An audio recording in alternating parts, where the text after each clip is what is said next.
வணக்கம் மக்களே, welcome back to tacky Kanmani channel. Tacky கண்மணி சேனலை இப்போ தான் நீங்கள் ஃபர்ஸ்ட் டைம் பார்க்குறீங்க அப்படின்னா மறக்காமல் கீழே இருக்க அந்த ரெட் கலர் பட்டனை ப்ளீஸ் கிளிக் பண்ணிவிடுங்க. பக்கத்தில் இருக்க பெல் ஐக்கனையும் கிளிக் பண்ணிவிடுங்க. அப்போ தான் நான் போடுற வீடியோவோட நோட்டிஃபிகேஷன் உங்ககிட்ட வந்து சேரும். நிறைய பேர் என்னோடய சேனலை பார்க்குறதுல 2% ஆஃப் த மக்கள் தான் வந்து சப்ஸ்கிரைப் பண்ணி பார்க்குறாங்க. மற்ற எல்லாருமே சப்ஸ்கிரைப் பண்ணாமல் பார்க்குறாங்க.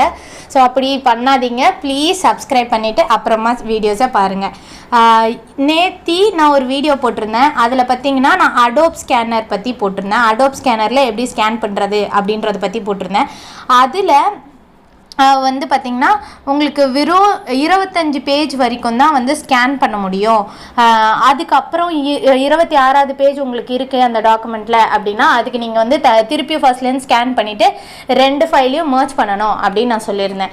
ஸோ அது எப்படி பண்ணுறது அப்படிங்கிறது தான் இன்றைக்கி வீடியோவில் பார்க்க போகிறோம். ஏன்னா நிறைய பேர் வந்து எக்ஸாம் பர்பஸ்க்காக ஸ்கேன் பண்ணுறாங்க. கண்டிப்பாக 25 பேஜ்க்குள்ளே அவங்க ஆன்சர் ஷீட் இருக்காது. ஸோ அவங்க எக்ஸ்ட்ராவாக ஸ்கேன் பண்ணணும் அப்படின்னா கண்டிப்பாக அது வந்து மர்ஜ் பண்ண வேண்டிய அவசியம் இருக்கும். நான் ஆல்ரெடி எப்படி பிடிஎஃபை வந்து வேர்டாக கன்வெர்ட் பண்ணுறது, வேர்டு எப்படி பிடிஎஃபாக கன்வெர்ட் பண்ணுறதுன்னு ஒரு வீடியோ போட்டிருந்தேன். அந்த ஆப்பை யூஸ் பண்ணி தான் அதே வெப்சைட்டில் போய் தான் நம்ம இப்போ மர்ஜும் பண்ண போகிறோம். ஸோ அதை எப்படி பண்ணலான்னு பார்க்கலாம் வாங்க. ஓகே, அதுக்கு நம்ம ஃபஸ்ட்டு எங்கே போகிறோம் அப்படின்னு பார்த்தீங்கன்னா நம்ம கூகுள் க்ரோம் கிட்ட தான் போகிறோம். கூகுள் க்ரோமில் போயிட்டு நீங்கள் ஐ லவ் பிடிஎஃப் அப்படின்னு டைப் பண்ணிங்கன்னா ஃபஸ்ட்டே உங்களுக்கு வந்து ஐ லவ் பிடிஎஃப் www.ilovepdf.com வந்து வரும். அதை கிளிக் பண்ணிக்கோங்க. இங்கே இதில் பார்த்தீங்கன்னா உங்களுக்கு என்ன பண்ணணுமோ பிடிஎஃப் சம்மந்தமாக எல்லாமே ஒரே வெப்சைட்டில் பண்ணிடும்.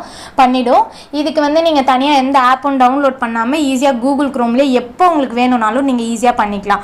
இங்கே வந்து மர்ஜ் பண்ணுறதா இருக்கட்டும், ஸ்ப்ளிட் பண்ணுறதா இருக்கட்டும், கம்ப்ரெஸ் பண்ணுறதா இருக்கட்டும், இல்லை பிடிஎஃபை வேர்டாக மாற்றுறது, வேர்டை பிடிஎஃபாக மாற்றுறது, பிடிஎஃப்லேருந்து பவர் பாயிண்ட்டாக மாற்றுறது, எக்ஸலாக மாற்றுறதுன்னு எல்லா ஆப்ஷனுமே இங்கே பார்த்திங்கன்னா இருக்கும். நிறைய ஆப்ஷன்ஸ் இருக்கும். இதில் இன்றைக்கி நம்ம அதில் எந்த ஆப்ஷன் யூஸ் பண்ண போகிறோம் அப்படின்னு பார்த்தீங்கன்னா மர்ஜ் பிடிஎஃப். அதாவது நம்ம ஆல்ரெடி சொல்லியிருந்த மாதிரி 2 ஃபைலாக இருந்தால் அந்த 2 பிடிஎஃபையும் எப்படி மர்ஜ் பண்ணுறது அப்படின்னு பார்க்க போகிறோம். மர்ஜ் பிடிஎஃப் கிளிக் பண்ண உடனே பார்த்தீங்கன்னா செலக்ட் பிடிஎஃப் ஃபைல் அப்படின்னு வரும். அதை கிளிக் பண்ணிக்கோங்க. செலக்ட் பிடிஎஃப் ஃபைல்னோடனே இப்போவே நம்ம வந்து கேமராவில் எடுக்கணுமா இல்லை ஃபைல்ஸை வந்து நீங்கள் எடுக்க போகிறீங்களா அப்படின்னு கேட்கும். ஸோ ஃபைல்ஸ் கிளிக் பண்ணிக்கோங்க. ஃபைல்ஸ் கிளிக் பண்ணிங்கன்னா ஸோ டவுன்லோட்ஸ்குள்ளே நீங்கள் வச்சுருக்க எல்லா ஃபைலுமே இங்கே வந்து டிஸ்பிளே ஆகும். நான் சொன்ன மாதிரி இப்போ நீங்கள் மோர் தென் 25 பேஜஸ் வந்தால் தான் 2 பிடிஎஃப் வந்து ஒன்றா மர்ஜ் பண்ணுவீங்க. இல்லை வேறு ஏதோ சுச்சுவேஷனில் 2 தனியாக ஸ்கேன் பண்ணதை மர்ஜ் பண்ண போகிறீங்க அப்படின்னா அந்த நேம் போட்டு பார்ட் 1 பார்ட் 2 சேவ் பண்ணி வச்சுக்கிட்டிங்கன்னா உங்களுக்கு ஈஸியாக இருக்கும். ஸோ நீங்கள் கிளிக் பண்ணும்போது கிளிக் பண்ணி ஹோல்ட் பண்ணணும். அதாவது ப்ரெஸ் பண்ணி ஒரு நிமிஷம் அப்படியே இருந்தீங்கன்னா செலக்ட் ஆகும். அடுத்த ஃபைலை நீங்கள் சும்மா டச் பண்ணாலே செலக்ட் ஆகிடும். ஸோ இது ஏன் இப்படி சொல்கிறேன் அப்படின்னா நீங்கள் விரும்பினா அப்படியே ப்ரெஸ் பண்ணிங்கன்னா உங்களோட ஒரே ஒரு ஃபைல் தான் வந்து செலக்ட் ஆகும். ஸோ நீங்கள் லாங் ப்ரெஸ் பண்ணிங்கன்னா தான் முதல் ஃபைல் செலக்ட் ஆனதுக்கப்புறம் இன்னொரு ஃபைலையும் செலக்ட் பண்ண முடியும். செலக்ட் பண்ணதுக்கப்புறம் பார்த்திங்கன்னா மேலே செலக்ட் அப்படின்னு ஒரு ஆப்ஷன் இருக்குல்ல, அதை கிளிக் பண்ணிக்கோங்க. செலக்ட் பண்ணிட்டீங்கன்னா இங்கே வந்து உங்களுக்கு ஃபைல்ஸ் இருக்குது. நீங்கள் பார்க்குற மாதிரி நான் ஜஸ்ட்டு கிளிக் பண்ணி இப்படி மேலே போட்டேன்னா எனக்கு மேலே ஃபஸ்ட்டு பார்ட் 2 இருக்குது, கீழே வந்து பார்ட் 1 இருக்குது. பட் ஆனால் எனக்கு அப்படி வேண்டாம். எனக்கு பார்ட் 1க்கு அப்புறம் தான் பார்ட் 2 ஃபைல் வந்து அது கீழே அப்படியே மர்ஜ் ஆகணும். ஸோ நீங்கள் இப்படி வெறும் சும்மா டச் பண்ணி மேலே கீழே இழுத்து விட்டிங்கனாலே உங்கள் ஃபைல்ஸ் வந்து ரீஆர்டர் ஆகிடும். ஆனதுக்கு பிறகு நீங்கள் வந்து மர்ஜ் பிடிஎஃப் அப்படின்னு கொடுத்தீங்கன்னா பிடிஎஃப் வந்து உங்களுக்கு மர்ஜ் ஆகிடும். மர்ஜ் ஆனதுக்கப்புறம் அது உங்களுக்கு டவுன்லோட் பண்ணணுமா அப்படின்னு கேட்கும். அந்த ரெட் கலர் பட்டனை கிளிக் பண்ணி டவுன்லோட் அப்படின்னு கொடுத்துக்கோங்க. மேலே பார்த்தீங்கன்னா இங்கே டவுன்லோட் ஆகிடுச்சு. ஸோ இந்த டவுன்லோட் ஆனதுக்கப்புறம் பார்த்தீங்கன்னா இங்கே ஃபஸ்ட்டு இங்கே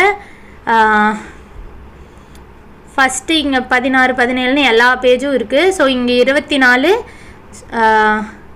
25வது பேஜுக்கு அப்புறம் பார்த்தீங்கன்னா 26 27 28ன்னு அதை ஆர்டராக அப்படியே வந்து எனக்கு கொடுத்துரும். ஸோ ஃபஸ்ட்டு ஃபைலில் பார்த்தீங்கன்னா எனக்கு வந்து 24th இந்த பேஜ் வரைக்கும் தான் இருந்துச்சு. இப்போ பார்த்தீங்கன்னா 25 26 27 28 29 வரைக்கும், அந்த 28 வரைக்கும் மொத்தமாக எனக்கு ஒரே பிடிஎஃபாக வந்து எனக்கு செலக்ட் ஆகிடுச்சு. ஸோ இப்படி தான் நீங்கள் வந்து 2 பிடிஎஃப் ஃபைலை ஒன்றா மர்ஜ் பண்ணணும்.